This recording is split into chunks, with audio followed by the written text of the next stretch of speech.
Hello, Gemini. As we, this card really wants to come out. Sorry. There we go. A time to give rather than take. New moon in Virgo. So, um, what I was asking Gemini is, what energy does this full moon have in store for you? So, I'm taking a little bit deeper look at each one of the signs, and there we have another one volunteering for you. Okay. I want to say this again, a time to give rather than take. And then we also have work through your fears, new moon in Scorpio, which I advise you to take advantage of to set intentions as we go through this very, very difficult time for everyone. And then on top, it's time to take action. New moon in Aries. Now, we just had that new moon eclipse, right? I'm sorry. Yes. That was in Libra. It's time to take action. When the new moon happens in Aries next spring, it'll be the last eclipse for this axis of Libra and Aries. And I think that all the work that you're going to be doing is going to be showing up as a new start. And then you can move forward with confidence. I'm a Gemini rising. So what's been going on is in the 11th house where Aries is for me, that's community. That's getting out there in public, starting a YouTube channel in my case, and meeting people on the internet, meeting people through electronic means, coordinating things, teaching classes, all of those things. For someone in general, for Gemini, I would say it's very much about communities and friendships, and probably your friendship group has changed. I will say that I also have Cancer as a sun. So part of what I've been releasing in that fifth house of Libra for me has been, being, I can, I'm a Cancer. I like being a homebody too. And this has been forcing me to get out more and do things that I enjoy out with other people, and exploring the world and finding out that connection that you have with other people when you actually get out there and do things. Now, I'm a Gemini. I like to talk to people. I find people fascinating, but I do have a tendency to be more of an introvert in the sense that I get my energy from um, being by myself, where extroverts get their energy from being out amongst other people. So it's been a bit of a change for me, but you do have to find a balance between the two. So what I think we'll do is take a look at with what these different moonology cards have given us, is working through your fears and being out there as part of this new Aquarius energy that's coming through, being part of the collective. We will get back to Aquarius, having Pluto residing there for the next 20 years, starting November 19th. So let's take a look at the energy for a time to give rather than to take. That's new moon in Virgo. Equal exchange of energy. Look at just how those cards just seem to blend. Equal exchange of energy is important. In your friendships, it should be an equal exchange of energy that's happening between you and your friendship group, right? It shouldn't be that Libra energy of going along to get along, you know, um, putting your needs last in what the things that you want to do. I think that's really important to step out, work through your fears. The Fool. The Fool really takes no prisoners as far as stepping out. It's like, okay, don't know what's out there, but gonna throw a few things together and get on the road, right? Get out there and travel. Working through that, I think working through that energy of not knowing what's going on and what's going to happen next. I think it's easier for people that are Gemini rising because we're very mutable. And a lot of the things that are going to get thrown at us through the end of the year and into January, we can adapt a lot easier than other people are going to be adapting. So I think that's definitely one of our strengths, but we also will have to be dealing with Mars, who is the ruler of this full moon, this hunter moon that is it's so powerful. It's got all this energy in it. And we are going to have to be dealing with the energy of family issues, learned behaviors. When you're young and you're growing up and you don't know how to be in relationships with people, the first place you learn is in your family. And one of the things that Mars is going to do in Cancer is bring up all that energy of the toxic relationships and working through what our childhood traumas were. So it's very interesting energy for everyone to have to work through this because Mars is squaring this full moon. It is a loaded time for people. So you're going to be working through your fears. I think it'll be easier for you than other people. Six of Swords, it's time to take action, moving into calmer waters, right? Um, I think what I've also been telling people, especially with this, it's time to take action, new moon in Aries, part of the way to handle this really intense energy is physical activity. You need to do a little safety valve release on this Mars energy because it's very frustrated right now. Normally, I'm not that concerned about Mars going through Cancer, although they say that, okay, it's not the favorite place for Mars. Okay, that's fine. But I know a lot of people with Mars and Cancer that deal with that energy very well. The problem now is Mars is slowing down because it's going to be going retrograde. And that whole retrograde process in Cancer, which is about Cancer's about family. Cancer's about heredity. It's about ancestors. So many, many people, when I read charts, have come to the point where they are breaking ancestral trauma, what they were raised with as a child.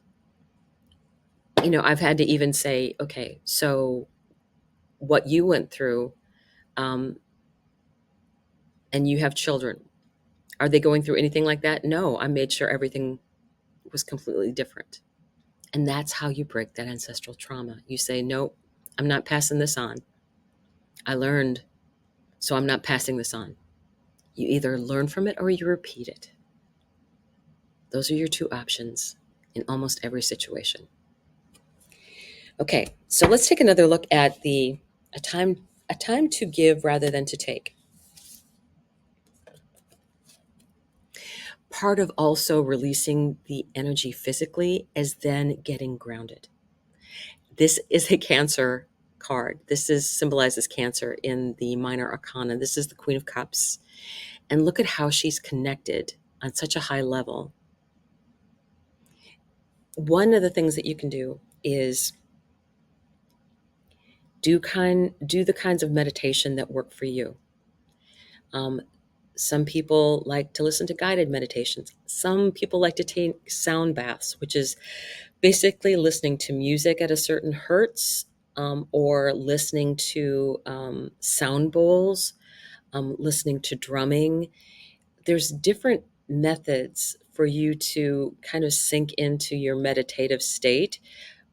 It can be as simple as watching water ripple through a stream, or candle gazing, or being in front of a fireplace and just doing that meditative thing of watching the fire, which people have been doing for millions of years. So bring in that meditative energy, um, and keep it at that higher level. Everybody's going to have a short fuse. The problem with being a Gemini is we can say stuff and it comes out like that. And some of this we can't take back. It's, You can't say stuff that you're not going to be able to take back. So the last time that we had Mars in retrograde, it was in Gemini. Went over my ascendant 3 times. And it was rough because I had to tell myself and everyone around me, especially that had strong Mercury, um, yeah, don't say it, don't say it, don't say it. Count to 100, take a couple deep breaths, and don't say it. Um, Find a way to change that energy out. And it was really, really tough. And what I found then was I was so, so happy. And I think Mars was too. So, so happy to get out of Gemini after being there for 7 months. That when it went into Mars, it was just like getting into a soothing hot tub. Like, okay, this was too much air energy going on, and need a break from that. Need a break from that. So be careful what you say. Um, Gemini brains work very quickly. We can, you know, um, think through a situation. Um, but we need to really, at this time, especially be careful of saying things that we can't take back. Don't get into an argument now with Mars in retrograde, because you will lose. It's just like one of those things where Mars retrogrades, don't start arguments. Anyone that starts the argument will lose the argument. That's just how it's going to work. So be aware of that energy. So what do we have coming up? The Five of Cups. This energy, again, this is emotional energy. This is someone that's contemplating things, right? There's 2 cups remaining. 3 have been spilled. One, she's not even paying attention. I'm like, okay, uh, there's magic going on here, and she is missing the fact that this could be something really important and beautiful in this vortex that she's creating. And then right beside her is this huge bowl that's just full of magic. She's got the stars above her in the sky. She's got a path to take. And she's just in this very stuck energy. And I think we're all going to be in this stuck energy for a bit. There's no getting around it. It's very tough when I don't think you're going to see the answers where you think you're going to find them. And this is why I think that. You've got this work through your fears energy, right? Stepping out, taking a look at things, what's really happening. Now she's stopped and she's contemplating things.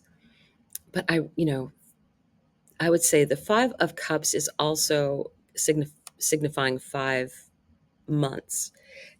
We are going to have this energy of the retrograde for 5 months. It won't be quite finished, but at that point in February, Mars will station direct. So everything that we've been working on, everything that we've been working through, especially with the family relationships, we're going to get on the right path to move forward out of whatever that Pluto energy that knocked everything askew is going to help straighten up. So let's take a look. The last card over here, King of Pentacles. Yes. Um, I just love the fact that I feel like there's such magic coming up from this card, right? That sometimes just sitting and enjoying and relaxing and being by yourself is okay. So balance it. Balance that energy of the 5th house, of your creativity and things that you want to do. But the Aries area of your chart is where you should be bringing that energy out. This is what I'm moving towards, to become more public with the things that matter to me. Am I a writer? Am I some kind of other artist? Do I have a project that I want to bring forward? Do I want to teach? Those things need to be brought out to the public. And I think that's where you're going, Gemini, is that whatever you've been working on for yourself in this private area is going to be brought out into the public. And then you're going to have this, it's time to take action and really getting going. My dog is laying on my light thing here, and he keeps turning it off. So I think he's unplugged it now. Yeah, he's unplugged it. Sorry. So let's take a look then at this last energy. It's getting out of troubled waters, and it's the pentacle energy. It's like, okay, I'm moving on from whatever I've had to work through, and now I am content. I'm in control of myself. I am king energy here, and I feel like I've done my job. So I'm going to get a card from the Kuan Yin energy for Gemini. Ooh, there, that one right there. And this is, oops.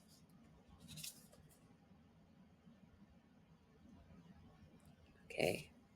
Two came out. Ah, it's this one. Okay, Empress of the Pearl. I'm doing something that's I'm not getting thrown off YouTube, so I'm doing a little protective covering here. Empress of the Pearl, you have an inner gift of great value, born of struggle, adversity, and challenge. In wisdom, you know that suffering can lead to growth, provided you are willing to search for a way to heal through it. Seeing challenges as ways to expand your spiritual light empowers you to focus on your growing light rather than getting caught up in suffering. So I think there is struggle ahead for everyone, especially with family around the holidays. I've kind of been advising people, if you can get away with it, plan a Christmas holiday with your most intimate family members and not get caught up in things that are going to be a problem for you. Um, and assert your authority in that way. I think um, you may have to go to the family doings, because I think there's a task for you to complete there, especially about your own sovereignty and declaring your boundaries now, because Libra has been getting rid of that toxic going along to get along. I can't even tell you how many family things I've been to where it's like, don't say anything, I know you might be upset by this, but we're just going to have a happy holiday. But it really isn't a happy holiday, because you know a lot of people are denying the pain that's going on, but you have to go along to get along. That's a toxic pattern. So let's try and change the world a little bit here, starting with ourselves and our own families. Um, and I think that will help us in other areas of our lives. And next spring looks really great for everything starting for new for people in their personal lives. So take heart in that and know that there is a light at the end of the tunnel. I'll see you soon, Gemini. Bye.